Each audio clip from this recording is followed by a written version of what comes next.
आपने शायद कभी सोचा नहीं होगा कि क्या होता अगर फिजिक्स के दुनिया के दो नमूने आइंस्टाइन और न्यूटन एक दूसरे से मिलते। लेकिन मैंने तो सोच लिया है, ये सारा खेल उस शेप से शुरू होता है जिसके गिरने से न्यूटन ने ग्रेविटी को पकड़ लिया था। लेकिन इस भाई साहब ने तो इसे स्पेस और टाइम को मोड़ते हुए देखा। तो फिर सच क्या है? न्यूटन तो गिरते हुए शेप पर ही रुक गए थे और सबने इसी से ग्रेविटी को समझा है। तो फिर आइंस्टाइन क्यों उस शेप के गिरने वाली बात को इतना पेचीदा बनाने में लगा है? क्योंकि आइंस्टाइन को शक है कि ग्रेविटी सिर्फ एक फोर्स नहीं है, ये स्पेस टाइम के फैब्रिक से जुड़ा है कि कैसे भारी चीजें इसे बैंड कर देता है। न्यूटन शायद सर खुजाते हुए सोचता है कि अगर इस शेप को ही ऊपर उछाल दो तो ग्रेविटी की वजह से ये नीचे ही गिरेगा, है ना? लेकिन आइंस्टाइन कहता है कि असली खेल तो स्पेस टाइम का है। मतलब टाइम और स्पेस ऐसे फैला हुआ है जैसे एक बड़ी सी चादर, और जब कोई भारी चीज जैसे वो फेमस शेप उस पर गिरता है तो वो चादर को धंसा देता है। मतलब वो शेप गिरा नहीं था, बल्कि उसने तो पेड़ के आसपास की स्पेस टाइम को मोड़ा था। स्पेस टाइम जो एक चादर की तरह है, और वो शेप जो उस चादर पर गड्ढा बना रहा है, उसी गड्ढे में ये लुढ़क कर नीचे आ गया। मतलब यह गिरा नहीं, अपने ही बनाए हुए रास्ते पर फिसल गया। बिल्कुल सही पकड़ा, यही तो रिलेटिविटी है। तो जिस शेप को आज तक लोग कमजोर समझ रहे थे, असल में वो दुनिया को ही मोड़ रहा था। जब से वो शेप गिरा है तब से ग्रेविटी लोगों को नीचे ही ला रही है। ग्रेविटी से एप्पल की फोर्स समझ में आती है और रिलेटिविटी से यूनिवर्स की सारी फोर्सेस समझ में आती है। अब न्यूटन आइंस्टाइन की बातों से फ्रस्ट्रेट हो जाता है।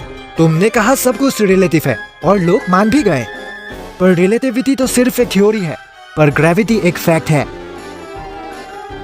लेकिन आइंस्टाइन को शायद अंदाजा नहीं कि ये एक ऐसे आदमी को अपना थ्योरी समझाने की कोशिश कर रहा है जो सोचता है कि पेड़ से गिरता हुआ शेप ही दुनिया का सबसे बड़ा रहस्य है।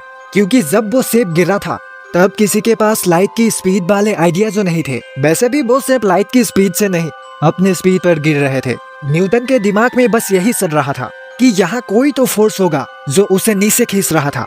उस वक्त न्यूटन के पास बस एक शेप था, वो भी सर पर गिरा हुआ।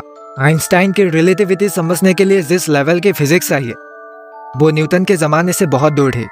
E=mc²। क्या होता है? एनर्जी, मास और लाइट की स्पीड का एक रिलेशन जो ये दिखाता है कि जब भी कोई चीज चलती या बदलती है उसमें एनर्जी पैदा होती है। भरोसा नहीं हो रहा तो अपने शेप को स्पेस में गिरा कर दिखाओ। क्या शेप रुका रहेगा या नीचे खिसक जाएगा? अरे वो स्पेस है, तुम्हारे नाना का घर नहीं। वहाँ ग्रेविटी नहीं तो शेप कैसे गिरेगा?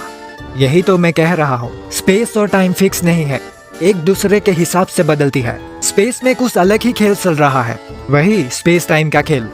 अगर उसी शेप को पृथ्वी के पास छोड़ देंगे तो पृथ्वी का गुरुत्वाकर्षण उसे अपनी ओर खींच लेगा।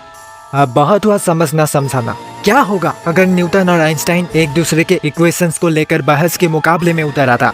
न्यूटन के पास ग्रेविटी का वो हथियार था जो हर चीज को अपनी ओर खींचता है। इससे लोग समझ भी रहे थे कि कैसे चीजें गिरती है। शेप के गिरने से लेकर ग्रहों की घूमने तक सबका कारण यही है, ग्रेविटी। लेकिन आइंस्टाइन ने तो जमीन पर गिरने वाले शेप को ही टेढ़ा कर दिया। इतनी मुश्किल इक्वेशन में कौन उलझेगा? पर ग्रेविटी तब तक सही है जब तक हम धीमी स्पीड और कम ग्रेविटी की बात करते हैं, जैसे रोजमर्रा की जिंदगी में पेड़ से शेप गिरने वाली बात। पर जब स्पीड बहुत तेज हो जाए या ग्रेविटी बहुत भारी हो तब रिलेटिविटी का थ्योरी आगे आता है। तो कौन जीतेगा? ये ऐसा सवाल है जिसका कोई सही जवाब नहीं है। तो सही जवाब क्या हो सकता है? ये इस बात पर डिपेंड करता है कि मुकाबला किन हालातों में हो रहा है। अगर बात रोजमर्रा की है तो न्यूटन के नियम पक्के हैं, पर अगर आप लाइट की स्पीड पर जा रहे हैं या ब्लैक होल के पास है तो आइंस्टाइन का थ्योरी जीतता है। लेकिन हाँ, अगर सिर्फ ज्यादा पेचीदा इक्वेशन लाने की बात है तो आइंस्टाइन का पलड़ा ही भारी है।